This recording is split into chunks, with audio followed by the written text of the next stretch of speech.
this is Birdy from Celluloid Chronicles. You are listening to part 2 of a 2-part episode for Ever After. So if you are not here for part 2, please go back to episode 8 and start there. The next day, Danielle, Louise, and Paulette, they are working at a stall in the market. And this is where we first see Richard O'Brien, Riff Raff. Well, That's him? That's Riff Raff. Yes. Oh my god, he's so bold. I know. Oh my god, it is him. Yeah. Pierre LePew. Pierre LePew. I love that name. Pierre LePew. I mean, we all grew up with Skunk LePew. So. Yeah. Oh, I did not realize that. Yep. Oh my god. No wonder he's so smarmy. Yeah, and he plays it well. He plays smarmy so good. Such a creep. And honestly, he looks younger in this movie than he did in the 70s Rocky Horror. Yeah. Just any listeners out there who are femme presenting and have been hit on at work, understand this, that creepy son of a bitch that's trying to hit on you and you can't leave because you're stuck at work. And he also has authority. Yeah. Yeah. And he's just disgusting, and he says some pretty inappropriate innuendos to her. And I made a note that this guy would absolutely be an incel today. Oh, absolutely. Yeah. But we also find out, seen a little earlier, we also find out that the Baroness has been paying a royal page for information. And he's and also implying that she's going to repay him with sexual favors if, everything works out. Yeah, if everything works out. And I love Angelica Houston making little kissy faces at him. Oh my god. The innuendos I did not get when I first watched this. And again, I watched this first when I was a young adult. So I was over 18, I'm pretty damn sure, when I first saw this film, and did not get these innuendos. Only now, at the ripe old age of 22, do I get the innuendos. I would have seen it when it first came out. What? I would have seen it when it first came out on VHS, so absolutely did not get it. It wasn't until I was very much an adult that 25. Yeah, 25. I'm 25. Yeah. And I love the conversation of I'm growing rather fond of intrigues together. Oh my god, it's so perfect. Oh god. And anyways. So he has given her the information that he's going to be playing tennis the next day. So she makes sure that her and the girls are there, and Marguerite gets his attention. And this is really a shitty date, but they're just walking through the market. They really are, yeah. And I guess, she gets to try chocolate, which is a brand new thing. And I think, God, there wouldn't be many other options, honestly. No, so Yeah. But anyways, they are coming up to the stall, and she's, these are our servants. Oh, I'd love to meet them. Danielle turns around and sees him, and she freaks out and throws a chicken in his face. Have you ever had a chicken thrown in your face? Me? Yeah. No. Have you? Yes. Oh my god. No. So when I country bumpkin. No. Okay. So when I was a teenager, Jenny's family got a couple of chickens, and it was for food. But for some reason, they didn't kill them right away because they couldn't handle it. No, their stepdad did it. Oh, but I don't know why. Oh yeah, he's a serial killer. I'm just kidding. For some reason, they kept the chickens around for a couple days, and as Birdy's well aware of, and most of you won't be, I am fucking terrified of birds. Oh, yeah. So I went over to go hang out. I had no idea that they had these fucking chickens. And I walk in. Her little sister is like, Brick, we got a surprise. Close your eyes. Then, okay, open your eyes. And there's a goddamn chicken flapping in my face. And it was like something out of a TV show. I screamed, turned around, and ran into the doorframe. Fucking chicken. Have you ever had a chicken thrown in your face? I grew up in Dem City. I mean, I definitely grew up in the city too, but... Do you call this a city? Well, I was going to say, but I'm also white trash. So. Oh, okay. Well, fair enough. I grew up as white trash in the city, so... In a very specific city where there are chickens. Yeah, to be fair. That's true. Okay, look, not all white trash have access to chickens. That's true. And, earthly creatures. That's true. But I love, this is another one of those lines that I love, because she throws the chicken and he freaks out. She takes off running. But he plays it so well. He does. And then he tells Louise and Paulette, was it just the two of you? Well, and the chicken, sir.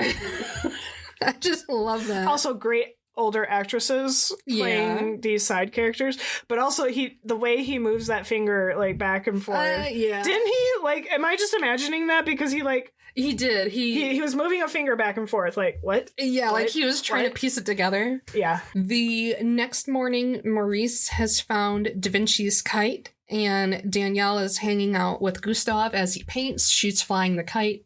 Which was an actual thing, too. Yep. Yeah. He did. It also included design a kite and the Codex Atlanticus. Yep. And and I'll go ahead and add it here as part of my fun facts. The wings that she wears later, the costume department designed those based on his sketches. Was the inspiration. I did not know that. Yep, was the inspiration for the wings they made her. Oh, that's cool. Yeah. And she's basically telling him, like, I have no interest in the prince. Marguerite can have him. Well, he's coming up because he sees the kite. He thinks Da Vinci is there.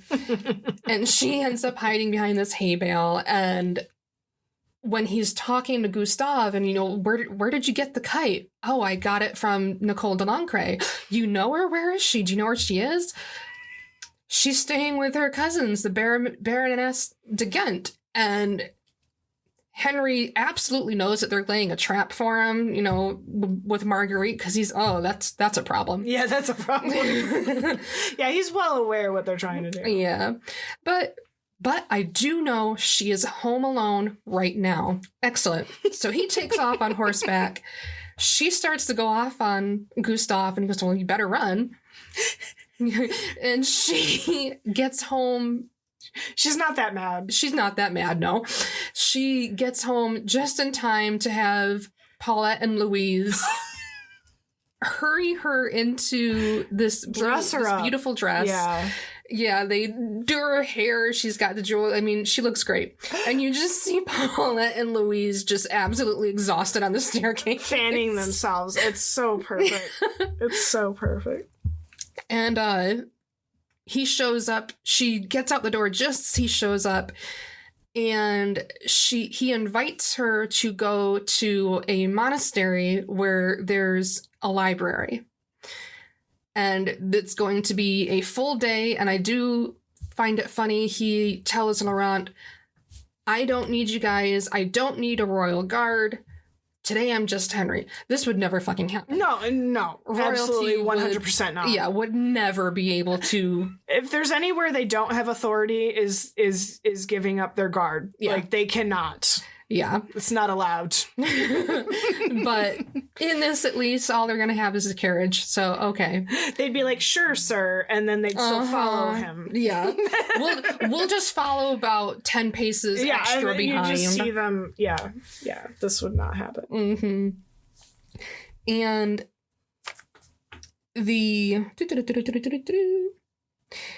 And the Baroness and her daughters, they are going into church, and this is when we see the royal page the second time. He runs up and he gives her what we find out later is a very expensive necklace. He stole it! I know, right? He fucking stole jewelry from the Queen of France. Beheaded. My God. Dude would have spent the rest of his life in fucking jail. Dude wants the Hustenkooch. Jesus. It's that good that he risked jail. Those eyes. It's Angelica's eyes. Yes. I guess I would risk it too. Probably for those eyes, yeah. Yeah. So we do find out later that it is the queen's necklace, because after church, she gives it to Marguerite, and she goes up to the queen in the carriage, oh, Your Highness, you dropped this on your way out. And she's so impressed that somebody would return this immensely valuable piece of jewelry that she invites her to come to the palace the next day and bring her mother and have a visit. They're going to come and visit with the queen. Basically tea party. Yeah. And at the monastery, Henry has told Nicole to pick out any book she wants, which that would be such a great date. I know, that would be a beautiful date. And like, even if you don't say pick out any book, look, dates to libraries and bookstores and museums, used bookstores, yes, that needs to be more of a thing. Yes. Anyway, they are discussing why she's so passionate about reading. She's telling him about her father, and he gets a little emotional, and he tells her that he's never met anybody that is this passionate and this strong in their convictions. And he's just very impressed by her, really, is what it boils down to. Mm-hmm. And later on the way back, their carriage breaks down, and the carriage driver dude has to go back to the monastery, and Danielle's like, well, we're gonna keep walking. She has to get home. Yeah, she's got to get her ass home. And they end up getting lost, and she climbs, I don't know, like a tree rock. It's a fucking cliff. Okay, she climbs up on this cliff, but she has to take the dress off in order to do so. Yeah. But she climbs up so she can see where they are, and the palace is that way. But as she's coming down, this is where we see the Romani come back, and the guy that he fought with over the painting just fucking sucker punches him in the face. Yeah, I do. It is a pretty good shot. Yeah. Honestly. Yeah. And one of the other gentlemen, who I believe is like the leader of the group, he is going to take Danielle's dress. And as she's climbing back down, she jumps on his back. She tries to take a sword, but there's too many. They get a hold of her. Yeah. And I love, like, bitch was fearless. She's got a group of men. All of them are armed. One of them's beating the shit out of the prince. And she does not give a single fuck.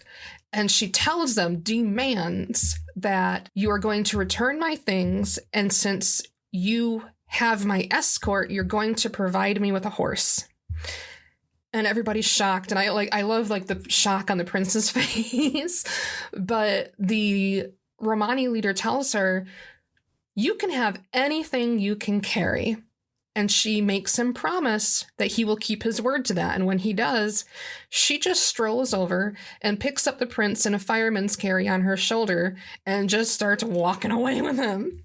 It's pretty cool. Actually, Brick shared this with me, that this is kind of vaguely based on an actual situation from back in the 1140s. So it's the siege of Weinsberg, which took place in 1140 in Germany, which was then part of the Holy Roman Empire. And it's not really super important, but it was a decisive battle between the Welfs and the Hohenstaufen.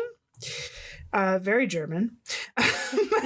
On the death of the Holy Roman Emperor Lothair III, Henry the Proud was the Welf heir of the patrimony of his deceased father-in-law. This fight basically came down to the Count Welf of Altdorf and Count Albert the Bear. And so, exacerbated at the heroic defense of the Welfs, Conrad III had resolved to destroy Weinsberg and imprison its defenders.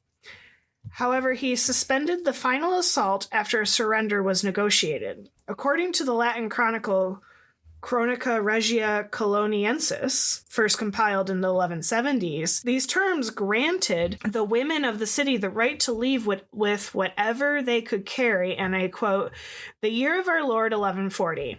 the king besieged the city of the Duke Welf of Bavaria, which was called Weinsberg, and accepted its surrender, having granted with royal magnanimity permission to the wives and other women found there that they might take with them whatever they could carry on their shoulders. Taking thought both for their loyalty for their husbands and the safety of the others, they disregarded their household goods and came down carrying the men on their shoulders.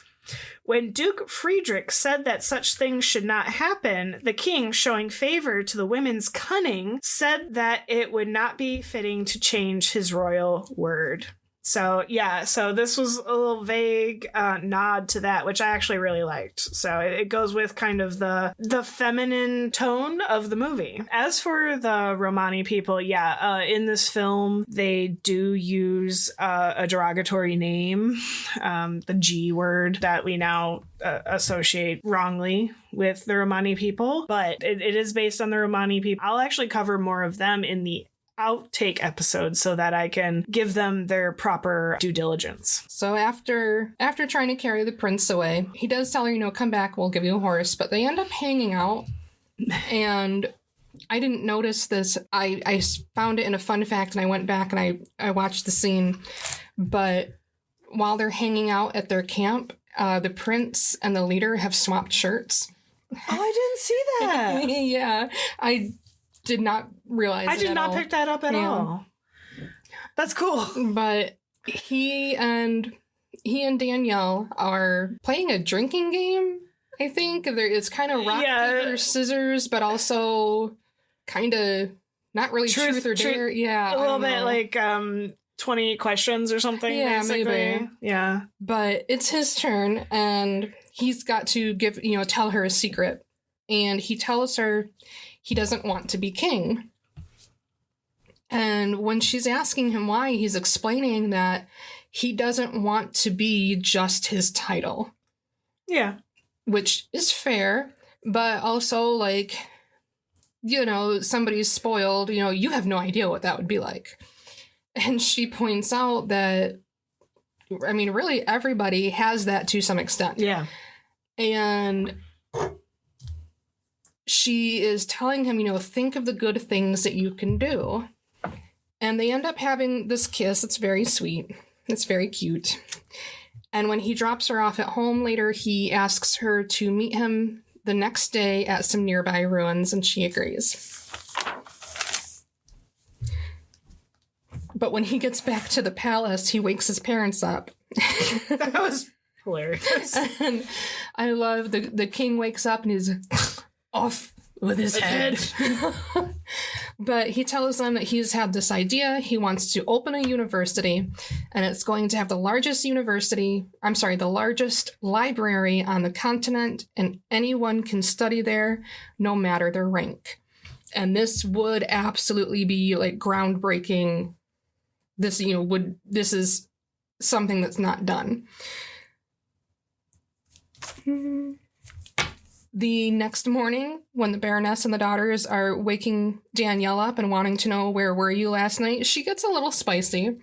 She does, because she has a hangover. Yeah, and at one point, the Baroness is, "You're hiding something. What is it?" "Well, why don't you tell me so I can go back to sleep?" I do. I love it. Marguerite wants to know, but who's going to make our breakfast? And she tells him, "You've got 2 hands, make it yourself." And later in the day, when she's working, one of the servants, I believe Louise, somebody calls her inside. She comes in and she sees them. They're going through the dress and the shoes again. And she asks, "Well, what are you doing?" And the Baroness tells her, "After what happened this morning, do you really think I would let you go?" So now she knows Marguerite plans to wear her dress and shoes. And she just kind of loses her temper, and she's, telling them, what you're doing is wrong. You're hunting this man. She points out, these are my mother's things. And Marguerite makes a nasty yes, but she's dead. And Danielle just strides across the room and punches her in the face. And she goes over backwards, feet up in the air. Yes. Over the bed. Beautiful. It's a perfect punch. I love it. And then when she gets the look on her face when she pops back up. Like, what just happened? So they end up running through the house, and she gets down into the kitchen area, and she grabs her book. She grabs Utopia, and she threatens to throw it in the fire. Marguerite. Danielle is holding the shoes, and the Baroness tells her, you need to make a choice. You can either save your mother's shoes or you can save your book. And she ends up giving up the shoes, but Marguerite still throws the book in the fire. Yeah, and Rudmilla stops Danielle from saving the book. Yeah. Oh. And like you said, she stopped her and she looked back to make sure it has caught fire before she lets her go. Yeah. And we do see Jacqueline is crying, and she ends up being whipped. She gets lashes. And Jacqueline's taking care of her later. She's kind of dressing the wounds, trying to clean them. And, she's telling her, like, well, you shouldn't have done this. Yeah, it was a little victim blaming here. A little, but I think I think she's, more trying to, like, you need to be careful. I get that, but also, like... Yeah. But she does tell her, I'll never forget the way Marguerite's feet went up over her head like that. Yeah, that was pretty great. That was great. Marguerite and the Baroness, they still have that date with the Queen. So they get there, and their cover story for why Marguerite has a black eye is that she rescued a baby from a runaway horse. Yeah, I guess the Queen believes it, but she's like, I don't know what to do with this. Right, but she's talking about how the prince keeps disappearing. He was out all night. He didn't get back until this morning. And you can already see the Baroness is already like, oh, really? But she asks her, can you help me? Nobody knows who this person is. The Comtesse Nicole de Lancre. Mm-hmm. And of course, the Baroness knows that name. And she confirms, yes, I know her.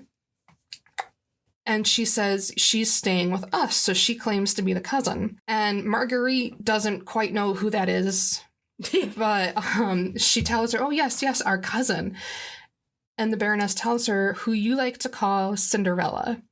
And you see her realize, and I love, she gets up and she walks a few feet away and just starts having a fucking hissy fit. Temper tantrum. Yes, temper tantrum. She's stomping and flailing her clothes. Yes, and she comes back to the table, and the Queen, my goodness, child, are you all right? And she goes, there was a bee. Yeah, like very, very coyly, which props to her for reining it in there at the end. And we do find out later, we don't see it, but we find out later that the Baroness has told the Queen that Nicole is engaged to a Belgian, and she is leaving for Belgium that day. But Danielle meets the prince at the ruins, and she is planning to tell him the truth, planning to tell him who she really is. But he's very excited, and he's telling her, he wants to tell her about the university, and he also wants to tell her how he feels about her. But he's just like very excited and kind of getting ahead of himself. And when he does give her a chance to talk, she just kind of, she doesn't quite have the nerves. Yeah. And she, I had a wonderful time last night.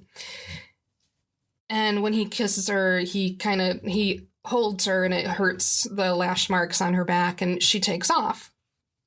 Yeah. But when she gets home, the Baroness, now knowing that she's been lying, she confronts her about it.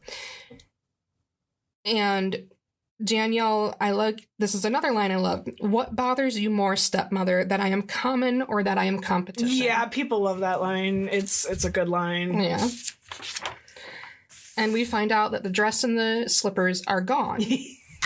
And this is when Danielle calls her out on selling the stuff, and she tells her, where the candlesticks and the tapestries, maybe the dresses with them.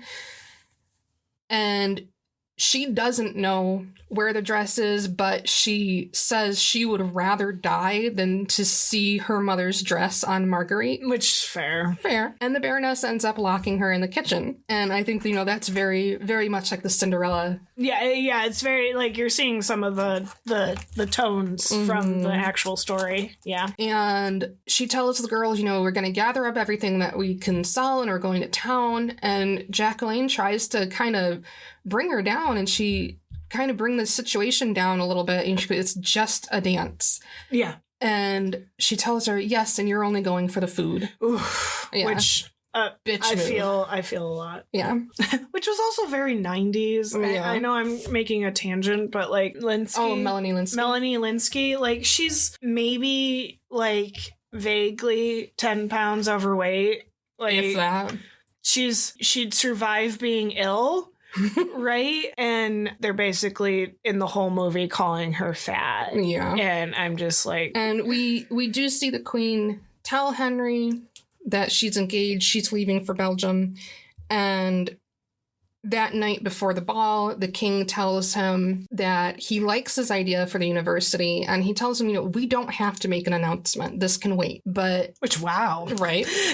But thinking that Nicole is gone, he says, nope, I've made my decision. He's just going to settle, basically, because he believes Nicole is gone. And we see Maurice talking to Gustave that you need to get the prince to help her. You need to go to him and get help. And he points out, rightfully so, how the hell is he going to get access to the prince? Yeah. And he goes, okay, well then go to Da Vinci. And again, this is still a problem. Yes, I'm going to walk up to the preeminent painter of the European world, and yeah.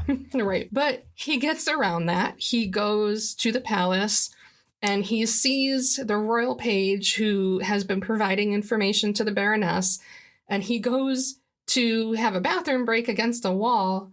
The page. And Gustave drops a pot with, I don't know what the hell that was. It's just a flower pot. Like, it's a full-on, like, pot of dirt. Yeah, on this dude's head from a considerable height. Like, this dude would have died. Yeah, it's like 15 feet, probably. But anyways, knocks his ass out and steals his clothes. So he is going to pass for a page. He gets in there and he asks somebody where to find Da Vinci. And he points him out. He goes, the man with the beard. And he walks right past Da Vinci to another bearded man. And he's so excited because, he's an artist too. And he's Signor Da Vinci.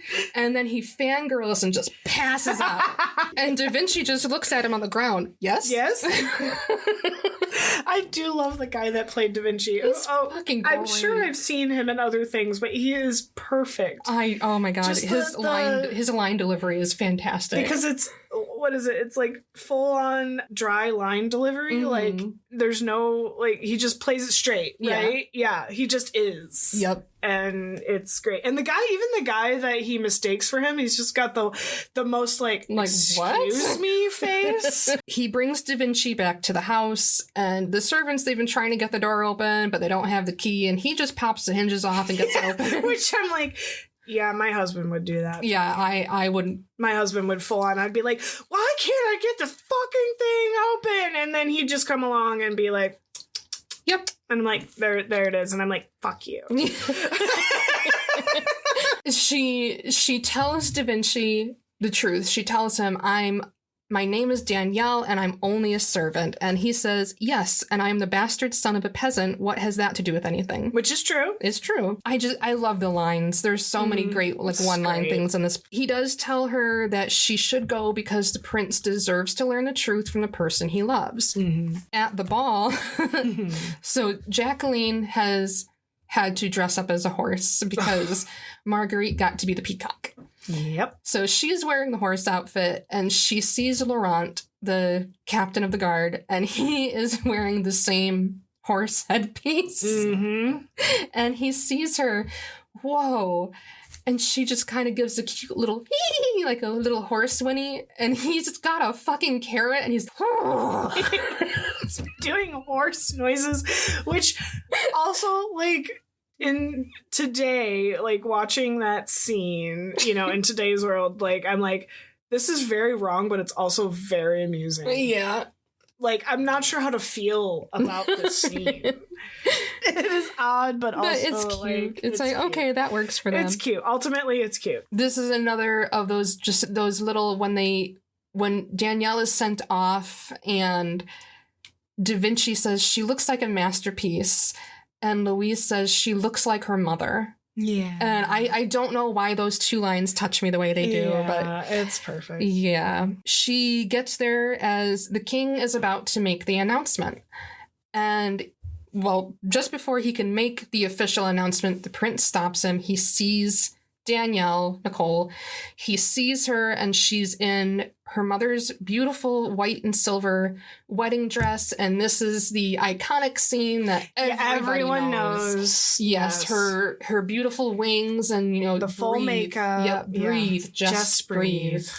Which, that is how the dress is known for fans, is the Just Breathe dress. Oh, okay. I did not know until looking stuff up. All right, okay. Yeah.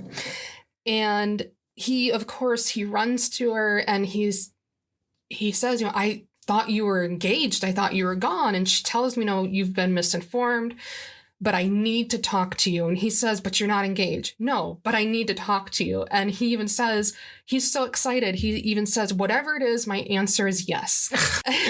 Such a man move. Right. Like, it's kind of sweet, but also, dude, no, I need to fucking talk to you. But he starts pulling her up to his parents, and the Baroness, she seizes her a moment and she grabs her. She rips one of the wings off of her and she calls her out in front of everybody and tells the prince, you know, this is Danielle. She is a servant. She is a servant in my house. And at first he doesn't want to believe it. Right. He calls her by Nicole, the name Nicole, and she tells him, you know, that was my mother. And he starts to walk away, but when she tries to stop him, she calls him Henry, which he had asked her to call him, but this is a commoner calling a prince by his name, and the entire party stops and they're my. The full gasp. Yeah, and he turns around, he tells her that I am a crowned prince, and tells her she needs to address him by title, and he says, you are just like them. Yeah, which is just, oh. Yeah. That hit me. Yeah. But also, I didn't realize how short the scene with her wearing actually that outfit was. And, like, they didn't even get to dance, like, in the traditional story or anything. Like, that was, like, what? Less than 5 minutes? Yeah. But it's so iconic. She runs off. He starts to leave. Da Vinci sees her. She falls and she leaves behind a slipper, which he grabs. And when he goes to the prince, he asks, you know, what have you done? The prince is telling him, you know, I have been born to a position and I have obligations. And he tells him horse shit. But also basically reciting what Danielle had said to him in a previous conversation. But with a different take on it. Different take on it, yep. Mm-hmm. But he calls him out for it. And he's trying to tell him, you know, she came here to tell you the truth. But he says, I've made my decision and I will not yield. And Da Vinci tells him, then you don't deserve her. And he leaves a slipper and he takes off. Yeah. And we do get the absolutely heartbreaking scene of Danielle. She gets home. She's carrying the other slipper. Full thunderstorm. The wings are ruined. And she walked back from the palace, by the way, which is why I'm saying, like, this world is tiny. Yeah. It cannot be that far because she walked in a dress, limping, in a rainstorm, home. Yeah. And she just sits down on the front step and just cries. And it's so sad. But the next morning, she is back working. She's out in the garden, and the Baroness is being a bitch and trying to instigate.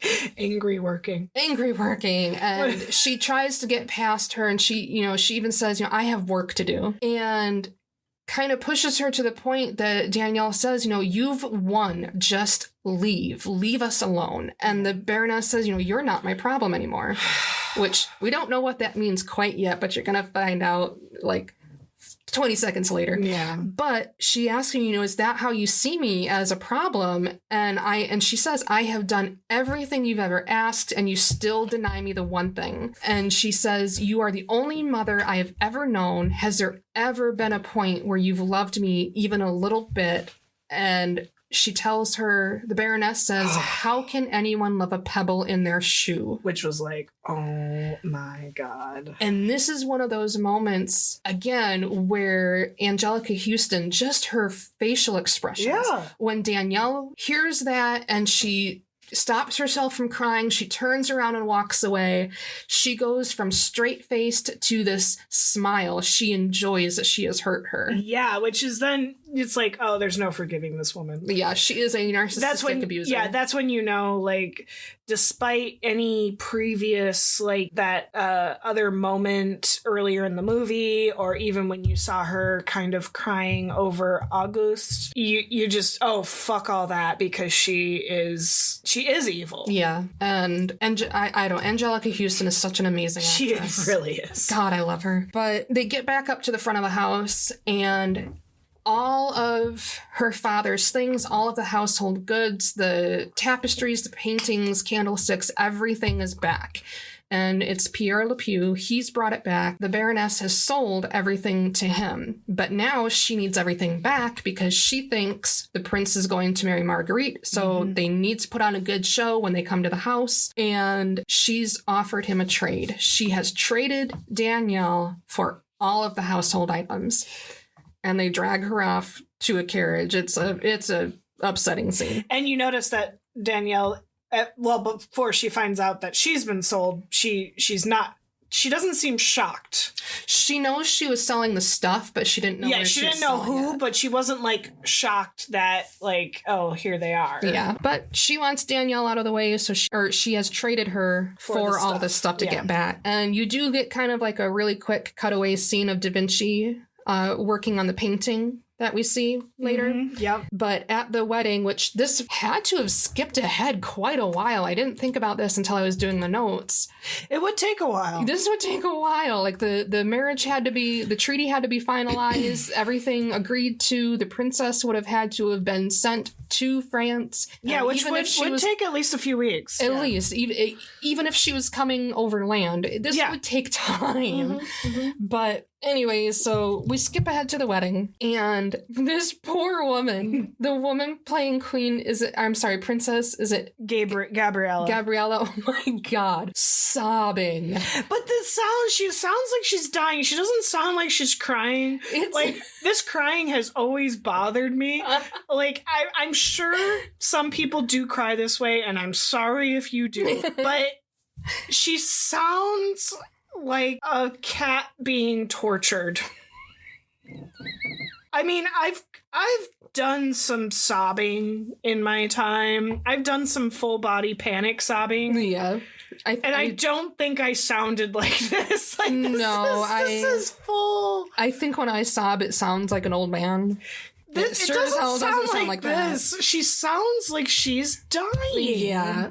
Which maybe she is inside. Maybe, yeah. And I guess it fits the Baroness the Baroness and Marguerite are wearing black veils like at the funeral. Which also love. Yeah. Love. I hate them, but I love it. I love that they wore black to the wedding. Yeah, the drama queen of it all. Uh-huh. And there's also like a random dude. You don't know who this is at first. Yeah, but he's crying as well. And this poor, when they go to kneel at, what is it, the prayer due, whatever it is. The altar, basically. And she's just like slumped over, hyperventilating, like she's gonna throw up. She's like, and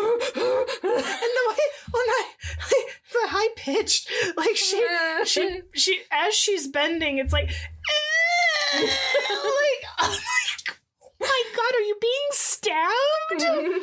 You sound like a metal rod is being thrust through you. Yeah. But the prince starts cracking up laughing. Yeah.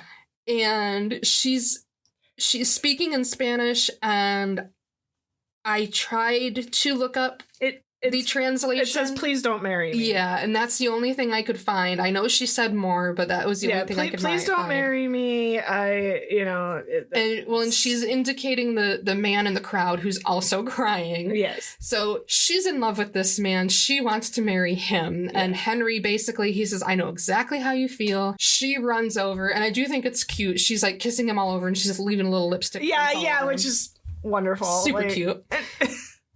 And he's a dowdy older guy, I guess.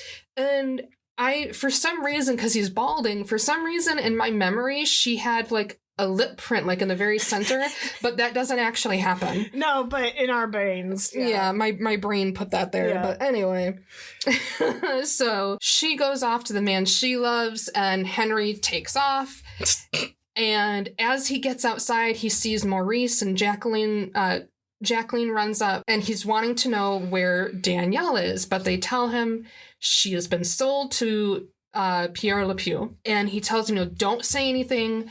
Everything's going to come out, but don't tell anybody about this. And he leaves. Oh, but I do got to say, like, also speaking of the Spanish, the queen and the king fighting. Oh, this is your fault. Tu culpa. I caught that. I'm like, yep.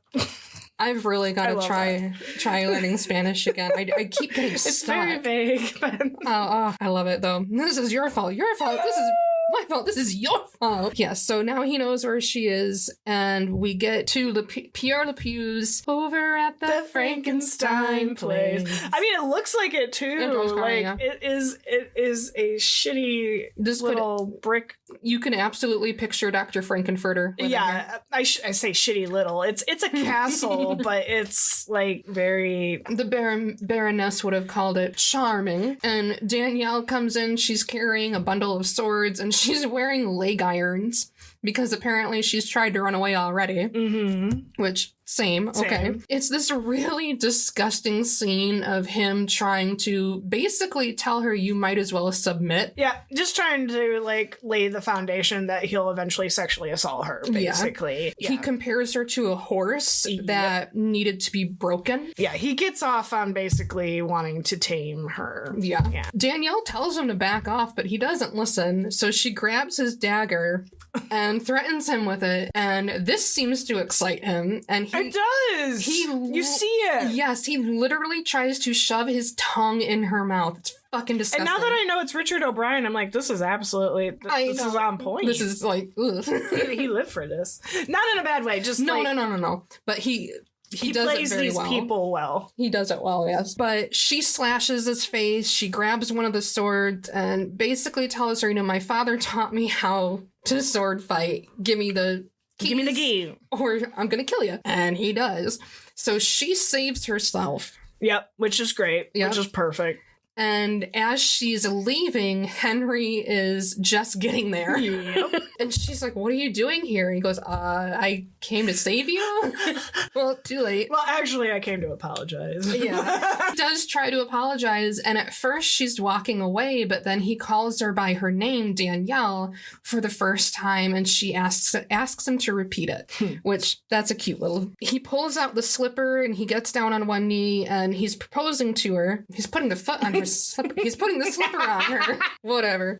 Nice little proposal with the slipper. And back at the house, the Baroness and Marguerite, they're kind of grilling Jacqueline about, what did he say to you? Somebody said you guys were talking. What did he say to you? And she plays it off very well. She does. She says, he told her, it serves me right for choosing a foreigner over your sister. Mm-hmm. And of course, they assume she's talking about Marguerite, so they're very excited. But Captain Laurent shows up and tells them the king is requesting your presence at the palace, and he asks that you arrive in style. And I love, they take off running to go get dressed, and I love the look that she shoots him of like, yeah, bitch. As she closes the door. Mm-hmm. And when they arrive, this is another one of those, like, God, I love Angelica Houston. Mm-hmm. She fucking glides in, and she's doing, you know, her little, she's kind of nodding her head at everybody, full curtsies. She gets to the front and she's down, does a full down curtsy and looks up. Oh, just beautiful. Mm-hmm. And they tell her, did you or did you not lie to Her Majesty, the Queen of France? Yeah, no preamble. And the Queen tells her, you know, choose your words wisely because they may be your last. And she kind of stumbles over it a little bit, but she's like, well, you know, I lied. Basically, I lied for my daughter because I love her so much. And Marguerite instantly fucking turns on her, is claiming to be a victim. She lied to me too. And they start squabbling. They're pushing each other, and the king breaks it up. They're literally fighting. Like, it's a fucking mess. He asked Jacqueline, you know, are they always like this? And she's worse. And this is when the Baroness, she goes, I would hate to think you had anything to do with this. And she says, no, I'm only here for the food. Good on you. So the Queen tells the Baroness that she's being stripped of her title, and she and Marguerite are going to be shipped to the Americas unless someone speaks for them. And she starts looking around. Jacqueline looks away from her. She won't look at her. She's kind of going down the line. Nobody is going to speak up for her. But then she hears Danielle's voice saying that she will speak up for her. She is her stepmother after all. And when we see her, she's in this beautiful gown. She's got a crown, and she's wearing the necklace that Marguerite returned to the Queen. Yeah. I think that's such a great little touch. It's a great callback, yeah.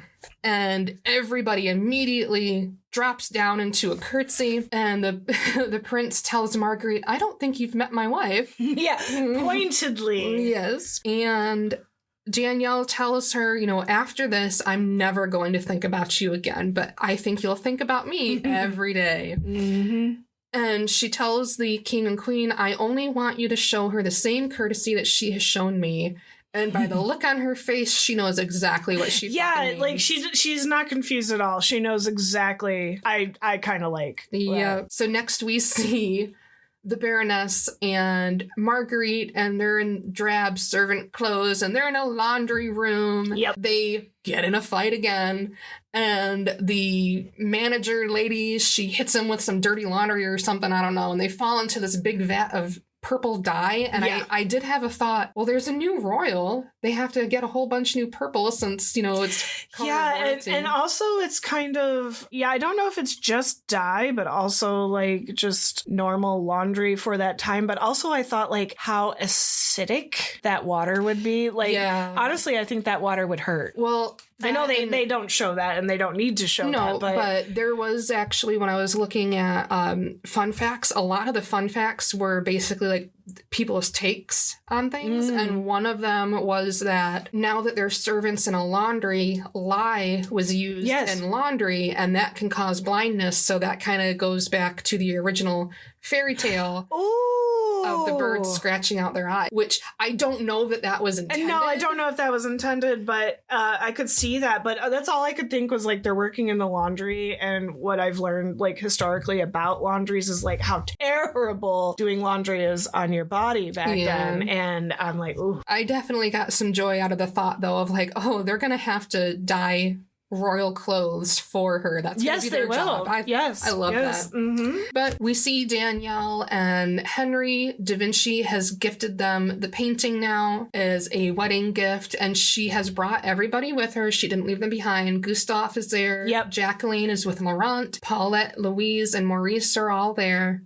And they have this sweet little moment where the prince tells her that they're supposed to live happily ever after. And we see the brothers Grimm leaving in a carriage, and we hear a voiceover from the Grand Dame telling the brothers that her painting hung in the university until after the revolution, and their love story was turned into a fairy tale. But now they know that it was true, and they were people who actually lived. Yeah, and the point is that they lived, which I kind of liked. Like, it doesn't matter if you live happily ever after. It's the fact that you live, which is really, really good sentiment, actually. Yeah, so obviously I didn't have a whole lot of other stuff because some of it I can cover. Like, I'm definitely going to cover more on Leonardo da Vinci in my outtake episode, and I'll cover the Romani in my outtake episode. I think that will do them better justice. Just some like post-movie stuff on the Grande Dame. She called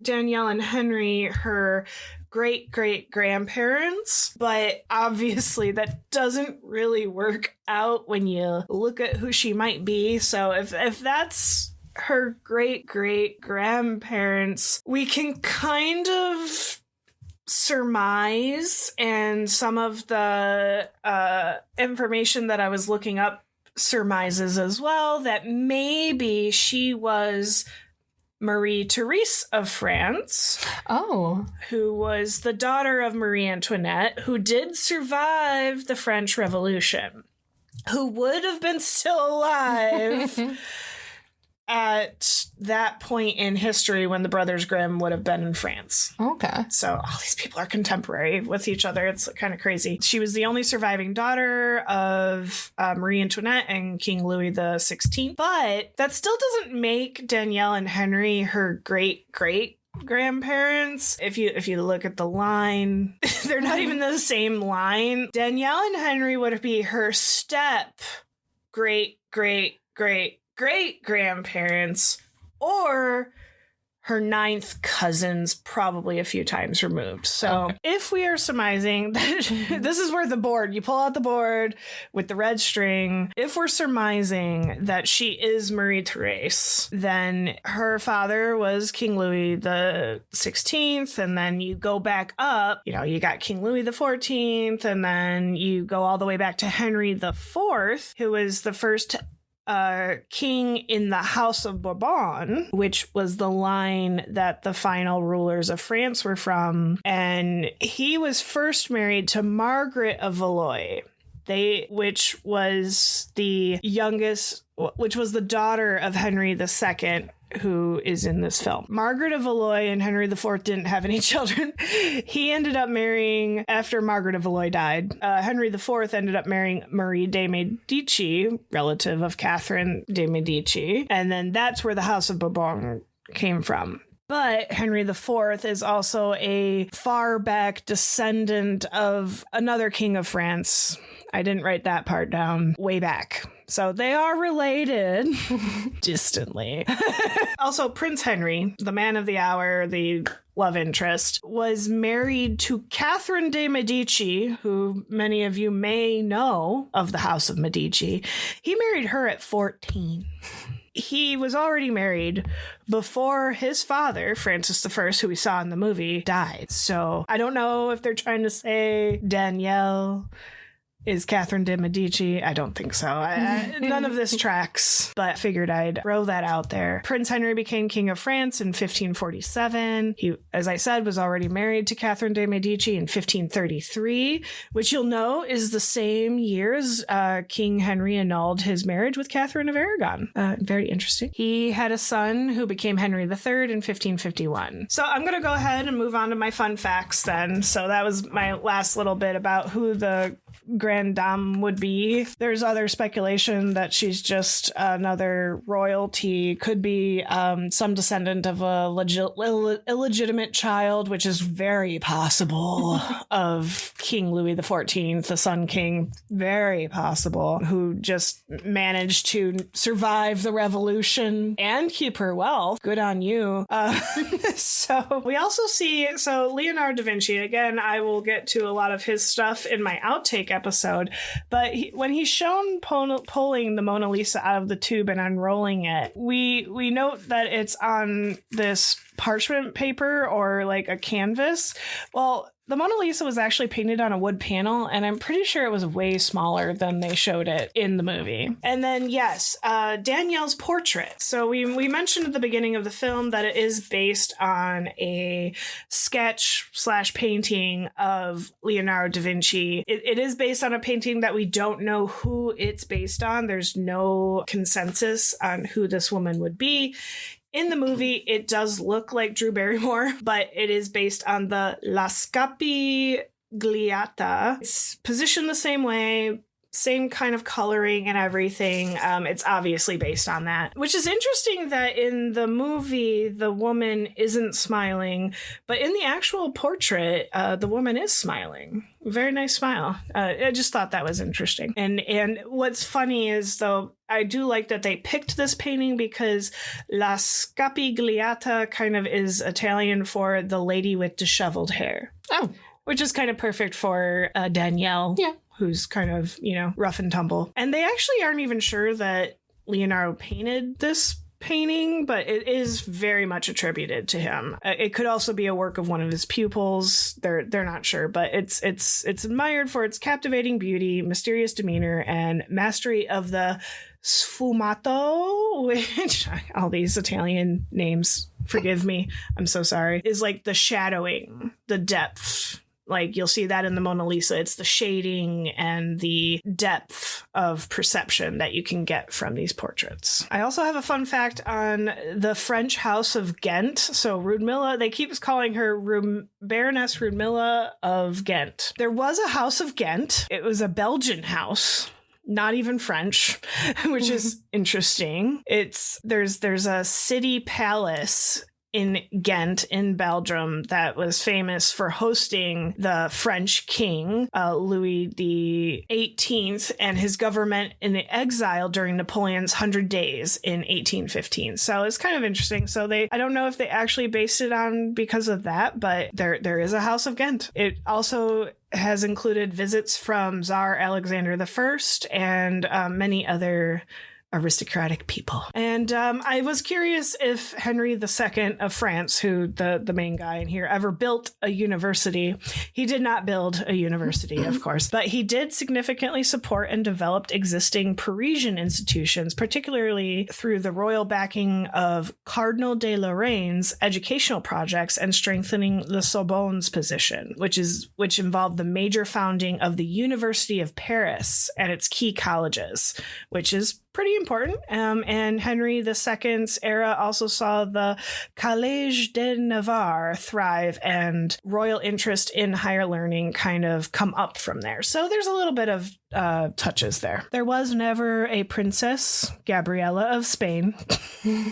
Just to throw in how big of a timeline the early 1500 words. We have Francis I, we have Henry VIII. We also have King Ferdinand and Isabella of Spain during this time, and they did not have a daughter named Gabriella. If they did, she did run off with that guy, and then they struck her from the record, which also believable. And I mean, yeah, go you.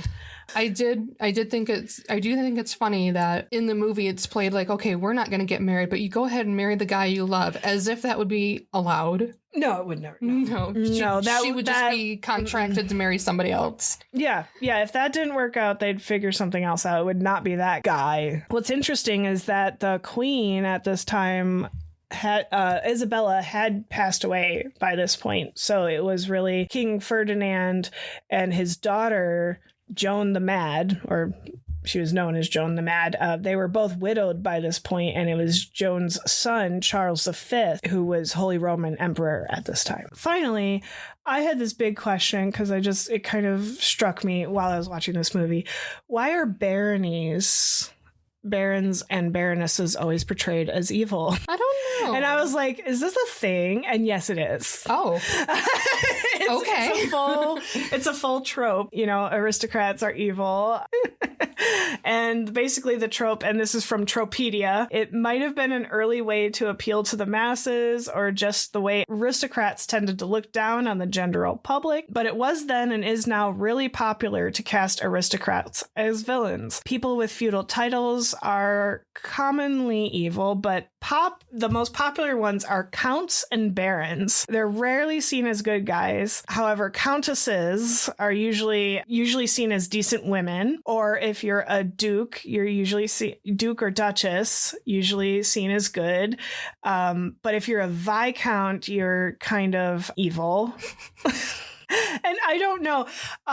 Barons definitely fare the worst in popular fiction, unless it's a badass nickname. My speculation is because historically, barons were always the ones that had control of the treasury, and they're always the ones that the king seemed to be having the hardest time with because he wasn't as closely related to barons, I think. And they usually always seem to be more involved in the military. Okay. That is totally my speculation, but, and maybe I'll dig more into this in my outtakes, but I thought it was just funny because, of course, I always think of like Dune, right? The sci-fi movies and books, Dune, where it was the Duke Atreides and the Baron Harkonnen, right? And it's always like the dukes against the barons, and you know, it's like this whole thing. But yeah, so that was my fun fact. Why are baronies always portrayed as evil? Okay, so. Nice. So for my fun facts, it's mostly about the costumes, but I did find some good ones. This film almost starred Jude Law as Prince Henry. Whoa. Which I can kind of see, but what I cannot see, it almost had Gwyneth Paltrow as Danielle. Oh. Yeah, cannot picture it. Not now, no. Yeah, we don't need vagina eggs in the 1500s. We also don't need another blonde princess. So. Yeah. Drew Barrymore, she credits this role with restoring her image and avoiding being typecast. Okay. So because she was originally a child star, when she was an adult, she wanted to take on roles that would prove she was no longer a child. I forget how young she was at this point. Yep. And her adult roles, her more famous ones were for Poison Ivy and the Amy Fisher Story. So she was worried that she was, instead of being seen as a child actress, now she was going to be seen as the bad girl trope. And this kind of helped her break through all that. So she credits this as her favorite role and the one that helped her break out of being typecast. Okay. She convinced Angelica Houston to take on the role of the Baroness. Oh, wow. Yep. And the way she did so was Angelica Houston's father, John Huston, and Drew Barrymore's grandfather, John Barrymore, were both Hollywood actors. I forget that. That they were contemporary, and I guess they partied all the time. And she told her, you know, they're up in heaven right now and going, Barrymore, Houston, Barrymore. And they're up there continuing to party. And we need to do this for them. That worked. Because she laughed so hard. Right. She was like, sure. Okay. Sure, little girl. The costume designer, Jenny Bevan, she's worked on a lot of films. One of her latest ones was Mrs. Harris Goes to Paris, where she had to recreate original 1950s Dior. Oh, right. Yep. A Room with a View, Cruella, Mad Max Fury Road, and Furiosa. Damn. Yeah. In the scene where Danielle is dressing as a courtier to go save Maurice, Gustav tries to talk her out of it, and he's worried that she'll be punished. And she tells him that you would do the same for me, which he denies. We're back from a break after my husband set off her alarm, trying to break into the house. Anyways, as I was saying, Gustav had tried to talk her out of it, and she told him he would do the same for her, and he denies it. But we see later that he did. He dressed above his station to save her. Oh! Committed, felonious assault to do so. He sure did. Yes.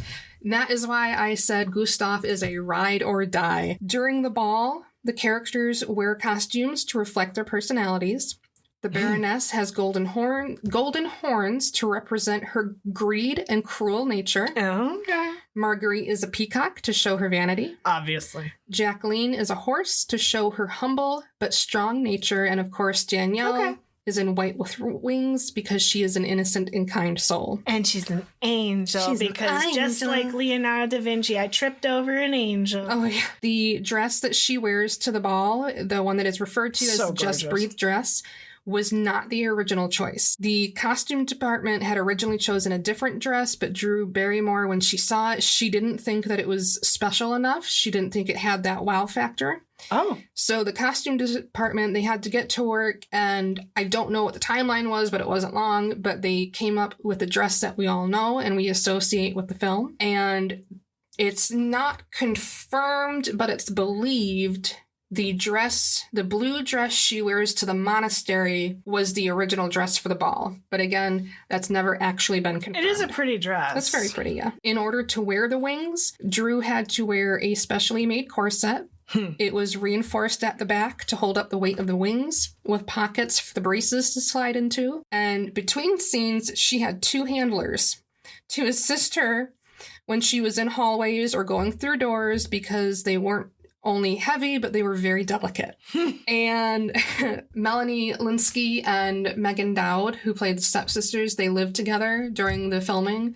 And this will be included in my sources. They talk about it on an episode of the Drew Barrymore show, that while they were living together, they got in a car accident and were freaking out because they didn't speak French to ask for help. 2 days after they met, Megan Dowd had Melanie Linsky take topless photos of her in like a cornfield or something.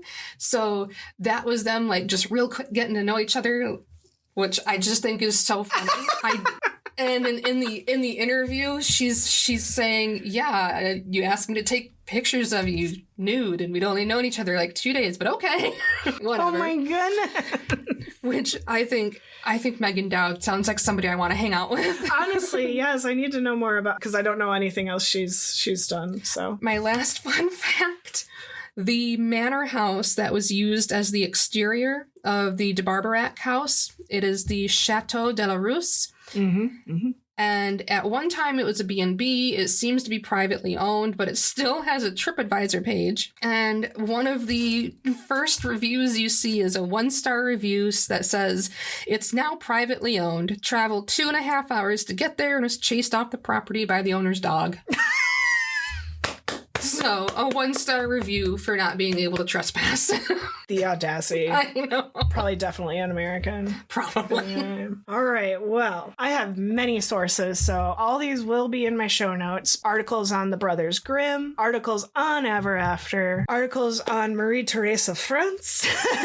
Some of these sources will be covered in my show notes when I talk about chocolate, as Brick noted about eating chocolate and it being sinful. The Cocoa Story from Eurococoa.com. The Heroic Industry of the Brothers Grimm by the Hudson Review. Women in Renaissance and the Reformation Eras from encyclopedia.com. Slavery and Remembrance.org, which I'll discuss when I talk about slavery as well. There's another article talking about folk life beyond 1619, which also will talk about slavery in this time. I don't want to cover too much on slavery because I do want to do it further justice with a more appropriate movie that actually talks about it. Then we talk about the House of Ghent and the fine art of medieval Belgium, medieval Paris, and universities, and a whole article about Leonardo da Vinci. It's called "What Do Leonardo da Vinci and Drew Barrymore Have in Common in Ever After?", which talks about all the references made about him in the movie. And then there's Roma and European culture, and Roma in France from the Middle Ages to the Revolution, and the rest will be in the show notes. So those are just some of my sources. Mine are the usual standbys, IMDb and Wikipedia. There's also going to be a few videos, interviews from the Drew Barrymore show where she talks with Melanie Linsky and Megan Dowd, and one where Doug Ray Scott, who played Henry, joins them. A list from Screen Rant, 20 behind-the-scenes facts. A Forbes article by Rachel Elspeth Gross, celebrating 5 decades of award-winning costumes by Jenny Bevan. And those will all be in the show notes as well. This one was mine. We did Ever After. Oh, no. So next is oh boy. Oh, no. Oh, this is going to be a heavy one. I'm glad we did a fun one. Yeah, this is why I'm glad we're kind of trading off. Whew, okay. Birdy, what did you choose for us to watch next? I picked Killers of the Flower Moon. That's gonna be a lot. Yeah. Oh my. Which will touch on Native American history and is a full drama. So yeah, we're gonna do a full 180 and not be funny next time. But these are the stories worth telling. Yep. So I'm gonna do that. We're going to cover the important ones too, not just the fun ones. Yeah, this was fun though. Yeah. All right, well, thank you for listening to Celluloid Chronicles, a historical movie podcast. Please like and subscribe to us wherever you listen, and we hope you join us again soon. And always remember, live like you're making history.